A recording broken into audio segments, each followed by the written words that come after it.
Hello everyone, this is Daniel Lindgren and I'm going to do my week 5 discussion on data types and how they apply to business data.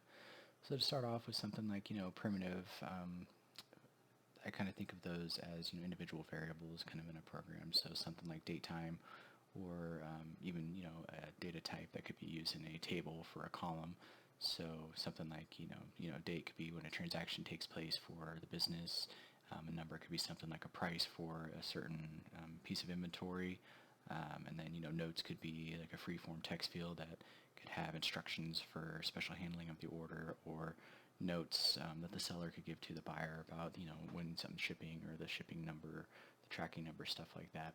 So collections, kind of, I think of just, it's obviously collections of data. So a list is generally what I think of as kind of an unorganized just grouping of information inside of a variable that could be called upon. So it could just be like a list of groceries or just a list of all the items available from a company. So it could be like they have certain items available for technology like mice, keyboards, graphics cards, cases, stuff like that. And then you could get more specific with an array. So you could have array could be types of computer cases or types of mice or manufacturers of the mice or manufacturers of monitors, stuff like that. And then a dictionary I kind of think is more specific of a list, but it can store multiple values in it. So you could have, a kind of I think it would be for HR, so it'd be something more along the lines of, the dictionary is, employees, and it has first name of Daniel, last name Lindgren, and then the, like title, start date, information kind of like that, contact information, email, and then it can actually store multiple of those. So you could have multiple employees with all their information stored in that actual dictionary. Obviously, that's pretty sensitive data, so it would be probably secured in some way, shape, or form. But that's kind of how I think of an array. An object, I kind of think more along the lines of video games, like a certain type of thing.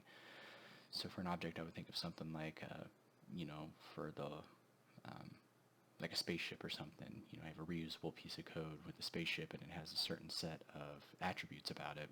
So like what it looks like. So the model, or at a certain point, it starts at its starting point is like 0, 0, and then whenever it iterates, it goes +1, +1, or something like that. So it does +1 or +3 or something like that. So it goes up 1 and then it goes over 3. So it's kind of taken off at an angle as it keeps going over and over again.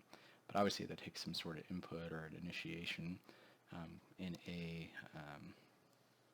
business model. I would think of something more along the lines of a reusable piece of code, so like processing of a transaction or entering a new order or checking an email or a connection to an outside service of some sort.